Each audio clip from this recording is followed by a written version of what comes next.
Hello everybody, welcome to White Line Fever Kicks. My name is Steve Mascord. I want to thank you for joining us and wow, we're actually doing 2 episodes in the space of 2.5 weeks. Unbelievable considering we can sometimes go months. So while we're on a roll, I'm going to introduce you to our special guest host. But first, I've got to do a bit of business with, I'm not going to say America, I've probably got one listener in America, but that's what they say, isn't it? Do a bit of business with the north of England and the east coast of Australia. And actually, we're going to go through the supporters, Patreon supporters, and Richard York, Darcy Lussick, and we'll go back to Vivek Nayak, and then as I did last episode, there's too many supporters on our long reads. Patreon.com/Rugby League long read. So I'm just going to give you 10. There might be a few familiar faces in here, but I'm not going to stop and talk about them. Leonard Gregory, Peter Wood, Mark Killeen, Brad Walter, Graham Thompson, Richard Froden, Thomas Evans, Greg Peters, Jeremiah Green, and Bruiser. And we're going to have a merch deal as well before we go to the second part of the podcast. But I want to introduce our special guest host this week. It's Tony the Mole Adams. Tony, how are you? Yeah, doing well, Steve. On the opposite side of the world, the marvels of modern technology. We go back a fair way, you and I don't think when we started we would have ever thought we'd be doing something like this. Yeah, it's funny. I was watching this thing the other night called 10 Pound Pom, and one of the characters, I don't know if you've seen it, it's this new show. It's on Stan and BBC. And it's set in like 1956, and the woman goes into a hospital. She says, "Can I use a phone?" And then she rings a bar in the north of England in Stockport, and her mother answers, and they can both hear each other perfectly. There's no delay, and I'm like, that's just so unrealistic. It wasn't like that at all, making phone calls back there. I wasn't alive in 1956, but even in the 80s, there were these long delays, and you couldn't hear people properly. Yeah, I remember my parents used to travel overseas regularly, and they'd call me to make sure I hadn't burnt down the house or I was still alive. And this was in the 70s, and it was a major production. You'd have to book the call, you'd have to go through an operator, and it cost a fortune. But yeah, you're quite right. I don't think that's the way things happened back in the 60s. That's for sure.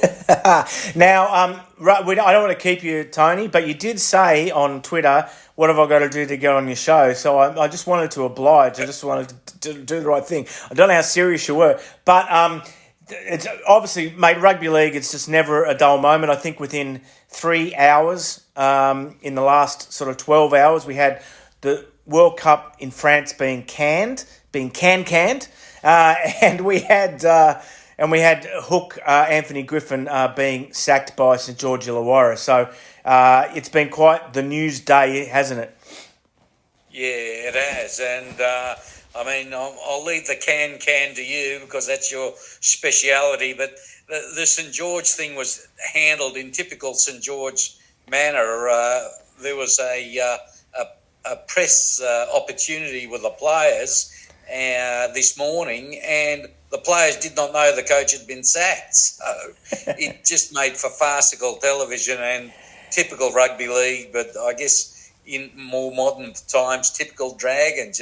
You would think if the players are going to appear on camera, someone would say to them, "Hey, guys, just so you know, we've just sacked the coach." But no, and of course, the media made the most of it and just made the Dragons look very foolish. And it doesn't take much to make the Dragons look foolish these days because the club, frankly, is a rabble, and Hook was certainly a part of it, but really the board has got a lot of questions to answer. The fans are just absolutely fed up, and I think there's more changes needed to turn the Dragons around. So talk us through the timeline, because the way I saw it was that he showed up at the ground, I think at Wynn Stadium, and then he left. And then people sort of went, well, he's gone. Then it leaked out that he told the players he was gone, and then they put out a statement. So at what point in all that were the players doing media? Well, I'm not sure, to be honest, how it all played out, the actual time sequence of it. But all I can tell you is I saw an interview with Jack DeBellin, and the look of surprise on his face when he was told that the coach was no longer the coach was quite priceless. So clearly there was a miscommunication or a lack of communication, and that's been one of their big problems. The players have been left in the dark for a lot of what's been going on. The coach clearly lost the dressing room. They've been losing a lot of games. They haven't been losing games by much, but you look at them on paper, they're not a bad side, and they should have done better than they've done. Players have been dropped. They haven't been told by the coach why they've been dropped, and they've been quite vocal about that. And there's quite a few players want out of the club. It's got to that stage, and so it really is a rabble, and something's got to be done.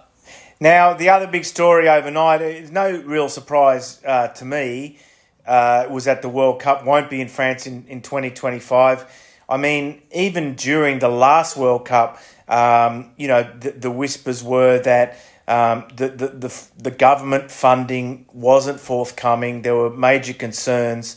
As I understand it, the government, they withdrew 15 million euros, and they said if you can get money off the municipal councils and city councils, then we'll match it. And the tournament might can be salvaged, but that was always a long shot, and I was really surprised that everyone else was surprised that this has happened. I think what will occur now is that there will be attempts to have a World Cup, but I'd be very surprised if it was in 2025 because there's just not enough time to organise that. So if there is another World Cup in another location, it will be in 2026. Before the announcement yesterday, I thought there was some hope that there may be a tournament in France in 2026. However, the tone of all the statements indicated that no one, the organising committee didn't want to run a World Cup anymore, and that no one really had much enthusiasm for working anymore with the French government either, that they just wanted to wash their hands, both sides wanted to wash their hands of it and move on. So, unfortunately, International Rugby League is, people say it's a joke, and, it is. I mean, it is a joke. When you get the players on the field, you got a good product, but everything between the matches is just so under-resourced that it can't be done properly. And at the same time, we've got Peter V'landys and Andrew Abdo over in America looking to do club matches over there, and they've got the resources to do things properly, no matter what you think of them.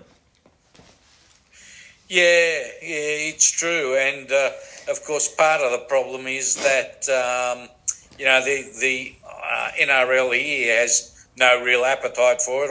All they care about is NRL and Origin, because that's where the money is. I don't think they see the World Cup as a money-making venture, and basically that's what Peter V'landys is all about, making money. And plus it also lengthens the season, gives the players less of a break. So I think, sadly, International League is well and truly, as you say, it's a joke, and it's certainly on the back burner.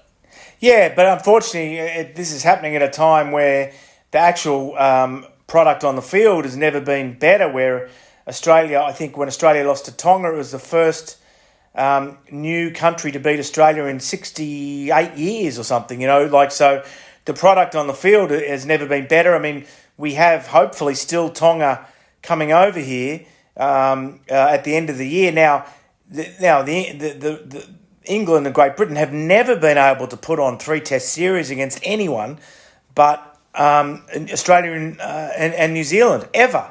They've never been able to host a 3 Test series against anyone else and have it, anyone want to put it on TV. And it's a massive step forward. The one thing I will just throw it out there before we move on, Tony, is that, the reason the Tongan players, as I understand it, and coach Christian Wolff wanted to do this tour at the end of the year was because to prepare for France in 2025 and to get used to being on tour and to give them a competitive advantage when they come to the Northern Hemisphere. So I just hope that this decision regarding France doesn't have a snowball effect and give the Tongans any cold feet. Yeah, well, I'm sure, people are doing their sums now and having a think what it all means, but you and I have been around long enough to know that there's every chance this tour is going to be called off very soon. Yeah, let's hope that. I certainly wouldn't go that far, but I think they might. It might give a few people cold feet, and you never know. It might affect the strength of this Tongan team. That it might end up being a weaker team. But I think contracts have been signed, announcements have been made, and there's no COVID, and the funding's in place. So you really hope that things can't get that bad. Can they? I hope not. Well, who knows? I mean, if someone had told you a week ago that the World Cup was about to get cancelled, you would have thought, nah. I wouldn't have. It's but place.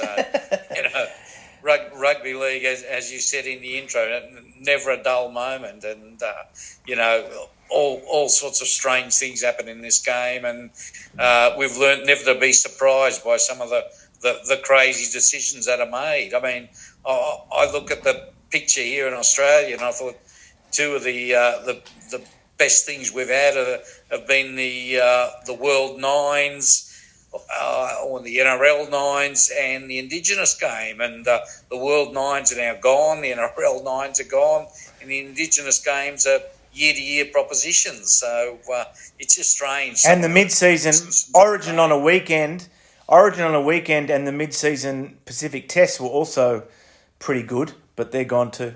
So yeah, exactly. I mean, that was a great idea, and apart from anything, it disrupted the NRL competition a lot less for a couple of weeks, which was a major plus, because that's always been a big gripe of the fans, the players, the media. The fact we go 6-8 weeks of split rounds of teams fielding virtual reserve grade sides of very ordinary standard football just to accommodate these 3 Origin games, and lo and behold, it's what we're back to. So it's a little bit of a mess, and probably a little bit of a blight on the leadership of the game, but this is the position we find ourselves in, sadly.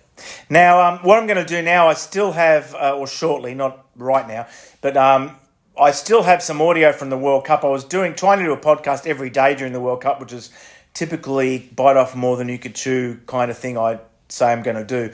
So I've still got some audio right from the end, and I want to finish that because I started. So after this next break, we're going to hear that, whatever's on my phone. Promise it'll be entertaining. And then after that, we're going to talk to the coach of the Cardiff Demons, Ian Newbury, because one positive thing that's happening in International Rugby League, if there is anything at the moment, is the fact that rugby union in Wales is having a lot of problems, both financially, organisationally, and also generally the sport is having problems with all the rule changes at community level because of concussions.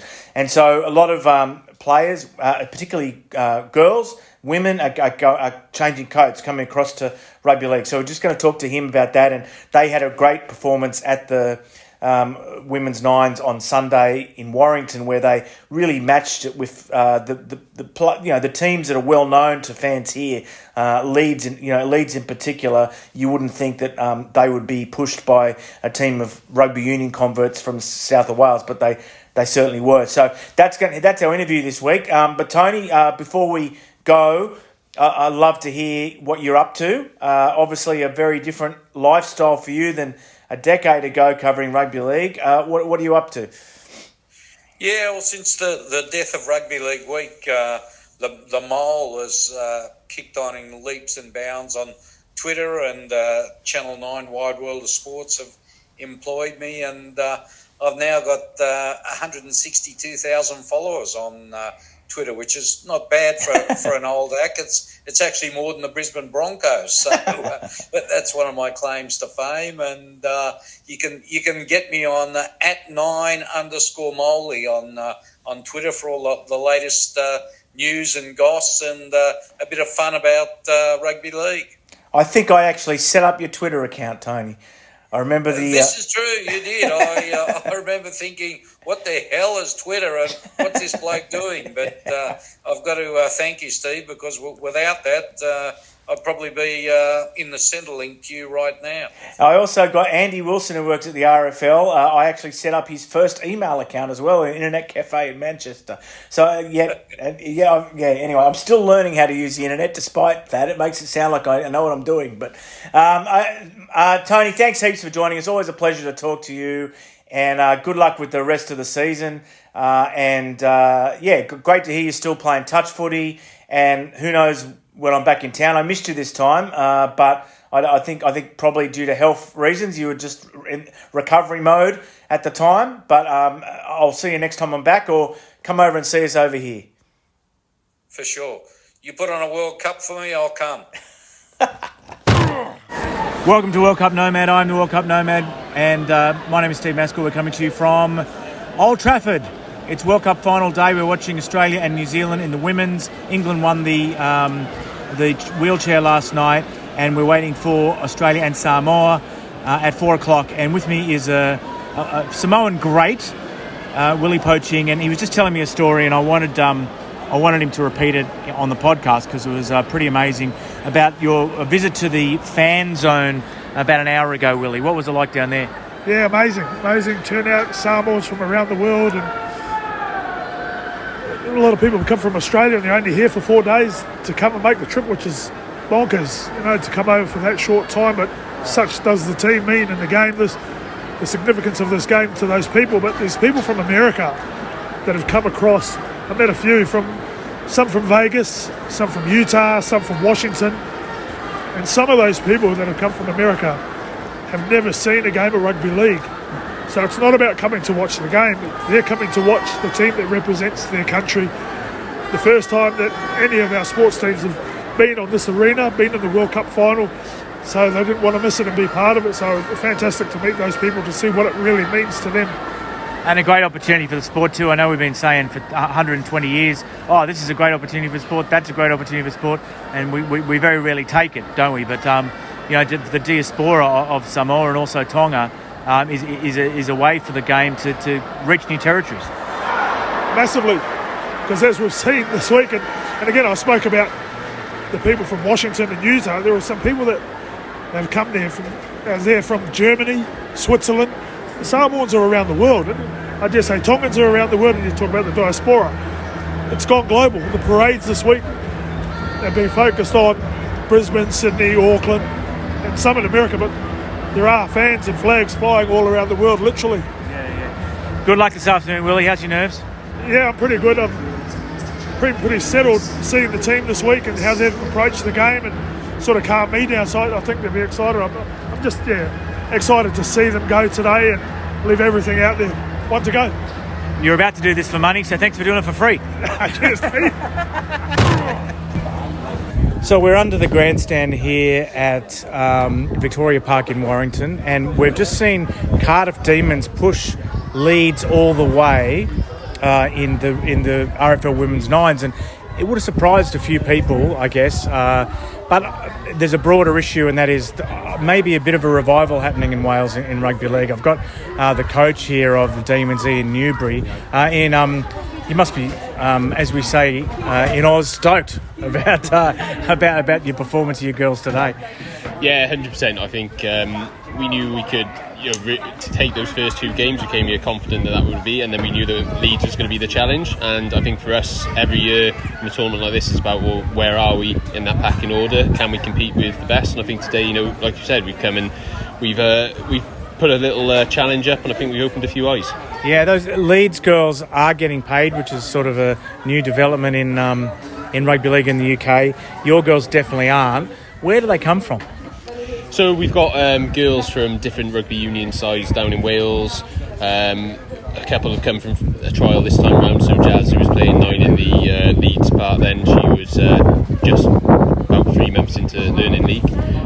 So we've got a variety of players, and some netball, some cross sport, and we've kind of brought them together through the programme that Tom Brindle's been setting up with Wales, and built this Demons side to build the challenge really.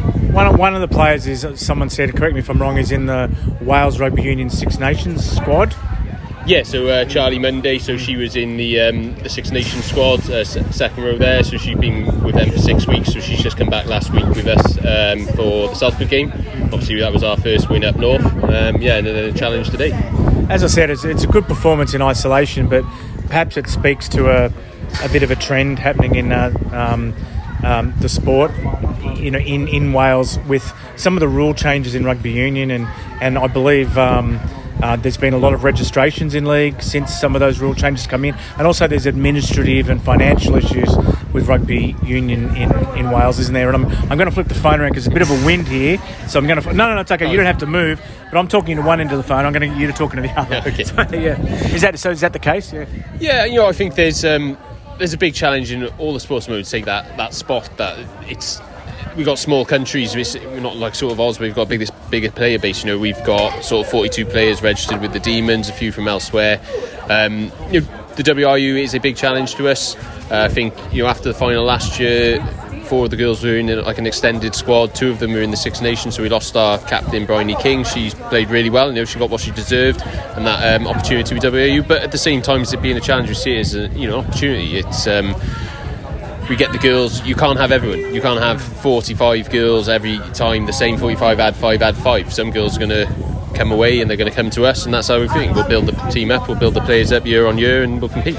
But it is Welsh Rugby Union's problems, and and obviously some of them are game wide as far as the rules and rucking and mauling, blah blah blah. Does that represent an opportunity for league? Oh, definitely. I think there's players are suited to different things. I think where the big hits are maybe falling away from rugby union, and you've got the collision factor. I think if you see a big collision nowadays, it's a card, especially in the lower levels of the game. The women's game's competing, and it's developing in the union sphere, and there's some really exciting stuff happening there. Seeing Twickenham sold out for England when they came down. Cardiff Arms Park was massive. I think it's a wider women's sport. Everything's growing. There's much more involvement in it. There's much more interest in it, and it's just great to see. And on the way down here, it was suggested to me that you could have a lot of trips to the north with the Women's Challenge Cup coming up if you get past your next game, and then if you're offered the wild card in this, you're not 100% to accept it. Do you want to settle that if you get offered the wild card for the finals? If we get offered the wild card, we'll be accepting that with open arms. Lovely to meet you, Ian. Thank you. Safe journey home. Cheers. Thanks. Good on you.